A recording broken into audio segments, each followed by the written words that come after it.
Salut à toi et bienvenue dans cette nouvelle vidéo. Aujourd'hui, je vais vous partager une des techniques que j'utilise pour progresser dans la menuiserie. La menuiserie, c'est vraiment un domaine que j'adore parce que je me suis rendu compte que quel que soit le temps que j'allais y passer, je n'allais jamais maîtriser l'intégralité du domaine. Et donc je sais que jusqu'à la fin de mes jours, j'aurai forcément des trucs à apprendre. J'ai commencé la menuiserie par la porte du bricolage en 2012 et c'est là que j'ai vraiment commencé à chercher à m'améliorer quand j'ai vu le résultat de mon premier projet. C'était des tiroirs que j'avais fait pour mon entrée et le résultat était clairement pas terrible. Quand tu as fini ton projet et que le résultat n'est pas à la hauteur de tes attentes, il y a trois solutions.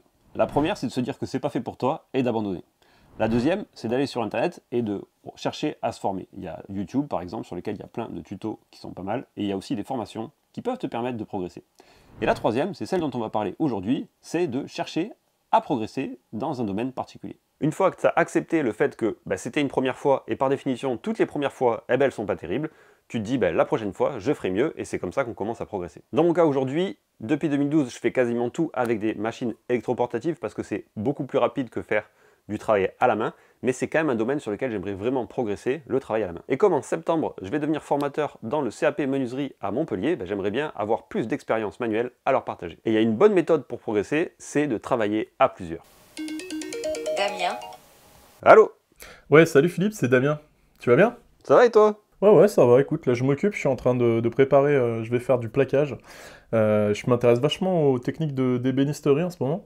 Et d'ailleurs, je t'appelle pour ça, parce qu'il y a un truc que j'ai vraiment envie de faire, c'est travailler sur les queues d'aronde. C'est un truc que j'avais jamais fait jusqu'à présent, j'ai jamais vraiment pris le temps. J'en ai fait une fois ou deux, mais pas plus.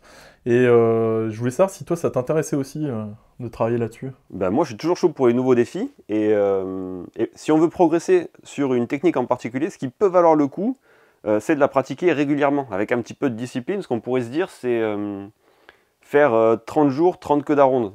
La dernière fois, j'avais pris donc ça pour la scie japonaise. Je m'étais entraîné à faire mes coupes avec la scie japonaise, et chaque jour, je faisais une coupe pendant un mois. Et j'ai vachement progressé, c'est peut-être une solution, qu'est-ce que t'en penses? Ah ouais, moi je suis super motivé pour faire ça, 30 jours, 30 queues d'aronde.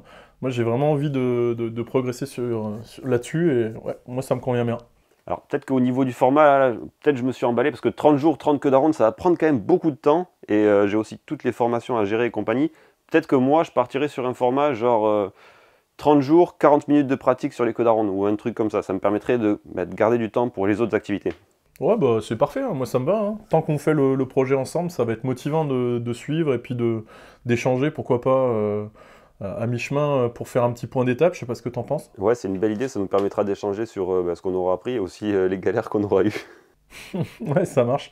Bon, bah on part là-dessus, alors 30 jours, 30 queues d'aronde, ou 30 jours, 2 queues d'aronde, peu importe, mais le challenge quoi. Le challenge, on est d'accord. En tout cas, merci beaucoup Damien pour cette idée, parce que c'est exactement ce qu'il me fallait. Bah merci bien à toi. À bientôt. À bientôt, ciao ciao. Bon en voilà un appel qui tombe à pic. Maintenant on sait comment on va continuer à progresser. 30 jours, 30 queues d'aronde. Ou presque. Maintenant que j'ai un partenaire de défi et que j'ai un défi qui est défini, c'est-à-dire que je vais travailler sur mes queues d'aronde pendant 30 jours, eh bien on va pouvoir progresser sereinement dans le domaine. Et pour progresser dans le plaisir, par définition, il faut accepter de faire des erreurs. Donc si mes premières queues d'aronde ne sont pas terribles, c'est le jeu, et dans 30 jours ce sera bien mieux. Et pour que ce soit facile, je vais bien préparer le défi. Donc là, je vais préparer tout le matériel, comme ça demain j'ai pas à réfléchir. Et bim, je peux attaquer ma première queue d'aronde.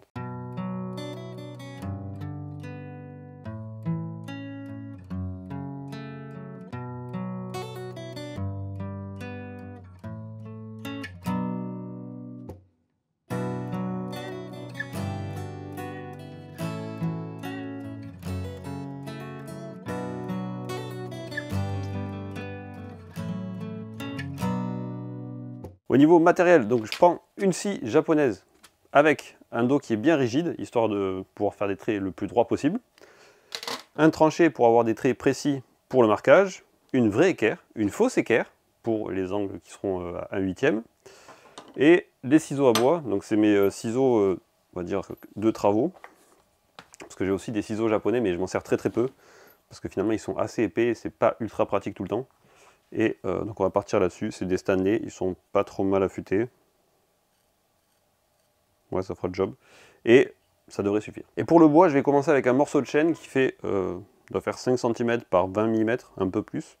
Et je ferai à chaque fois une seule queue d'aronde pour commencer, histoire de rapidement travailler sur les mâles et les femelles et alterner régulièrement pour progresser le plus vite possible. Et si vous aussi vous voulez progresser, que ce soit sur les queues d'aronde ou sur autre chose, prenez ce défi comme une opportunité finalement de vous challenger avec discipline pour progresser sur un domaine. Vous pouvez nous suivre sur Instagram, sur soit l'atelier du renouveau, soit sur Vissé Malin, où je partagerai au fur et à mesure mes progressions en queue d'aronde. Et si vous voulez participer au défi, vous pouvez utiliser le hashtag juste ici, 30 jours d'aronde, pour qu'on puisse voir ce que vous avez fait et qu'on puisse vous repartager sur Instagram. Et maintenant que tout est prêt, avant demain, je vais me regarder la vidéo de Paul Seller qui explique comment faire les queues d'aronde, histoire d'avoir une base technique suffisante pour pouvoir attaquer tranquillement. Si vous voulez participer, dites moi aussi dans les commentaires. Et si vous avez des conseils sur comment réussir des queues d'aronde, vous pouvez aussi les mettre dans les commentaires, ça m'intéresse. Et bien sûr, pensez à vous abonner à la chaîne pour ne pas rater les prochaines vidéos.